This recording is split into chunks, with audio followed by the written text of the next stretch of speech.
Hai guys, Rizal di sini dan di video kali ini aku mau menjelaskan suatu materi tentang sosiologi, yaitu perspektif sosiologi dan juga asal-usul sosiologi. So, check this out.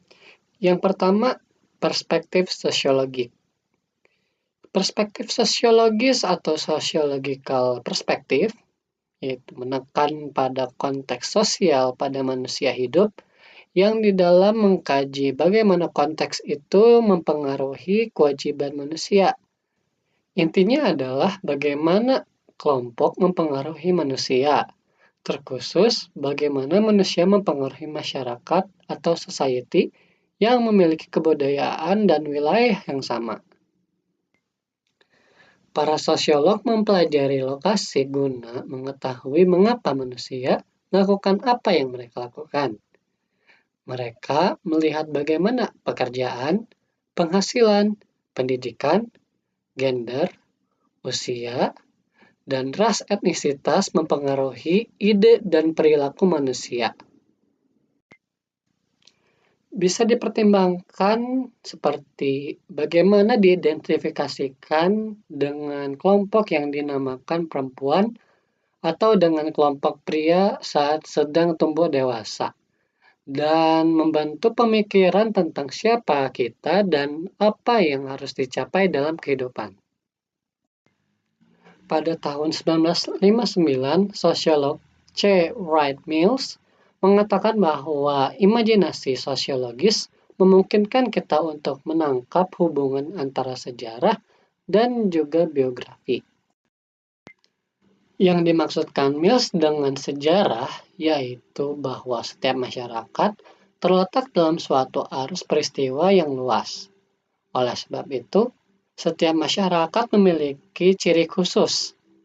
Lalu dimaksudkan Mills dengan biografi yaitu pengalaman khas individu. Singkatnya, manusia melakukan apa yang mereka lakukan, bukan karena mekanisme internal yang mereka warisi seperti naluri. Bisa ditinjau dari seorang bayi yang baru lahir.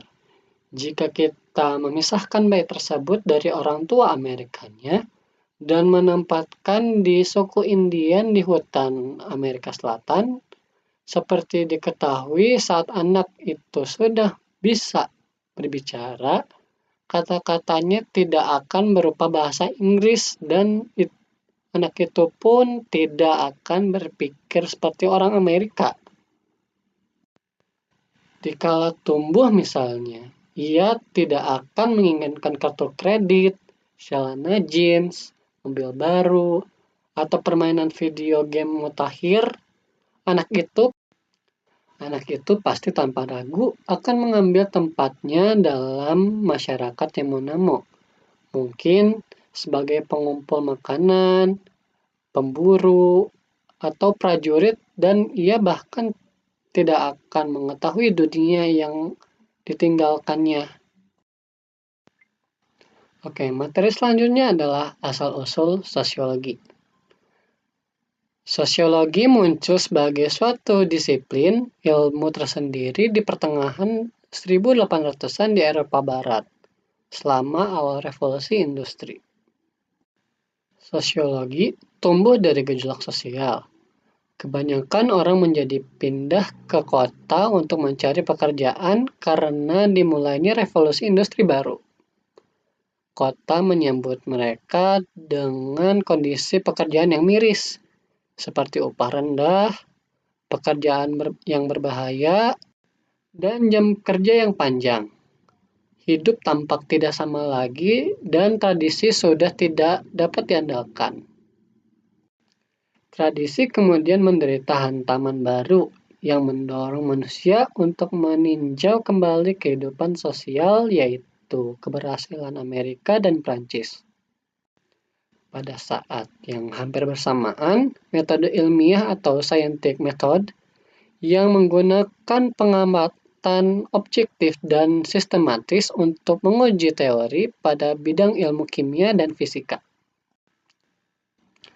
Karena tradisi tidak lagi memberikan jawaban pada pertanyaan mengenai kehidupan sosial, Maka langkah logisnya ialah menerapkan metode ilmiah untuk menjawab pertanyaan tersebut dan hasilnya lahir sosiologi.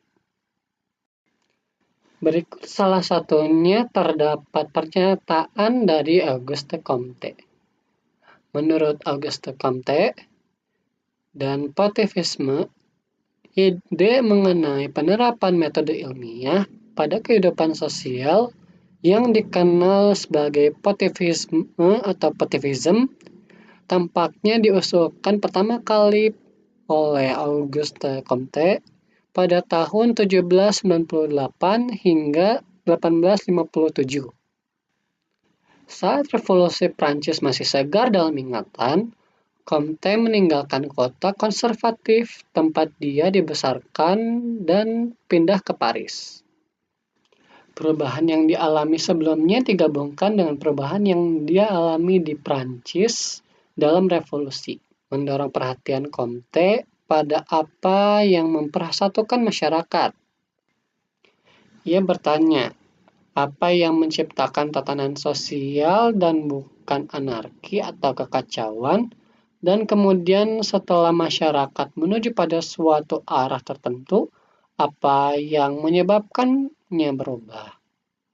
Comte pun menyimpulkan bahwa cara yang benar untuk menjawabnya adalah menerapkan metode ilmiah pada kehidupan sosial. Comte pun menamakan ilmu baru ini sebagai sosiologi. Studi masyarakat, ia menekankan bahwa ilmu ini tidak hanya mengungkapkan prinsip-prinsip sosial, tetapi juga akan menerapkan pada reformasi sosial. Namun, bagi Comte, menerapkan 8 metode ilmiah pada kehidupan sosial berarti melakukan apa yang kita sebut sebagai filsafat di belakang meja. Dan kesimpulannya telah ditinggalkan. Lalu, ia tidak melakukan apa yang disebut penelitian oleh para sosiolog masa kini. Karena ia yang mengembangkan ide ini dan menciptakan istilah sosiologi, maka sering dianggap sebagai pendiri sosiologi. So guys, itu dia tadi sedikit materi tentang sosiologi. Mudah-mudahan materi yang aku sampaikan tadi dapat dimengerti dan bermanfaat bagi kita semua ya. Kalau gitu, aku Rizal pamit undur diri. Sampai jumpa di video lainnya. Bye!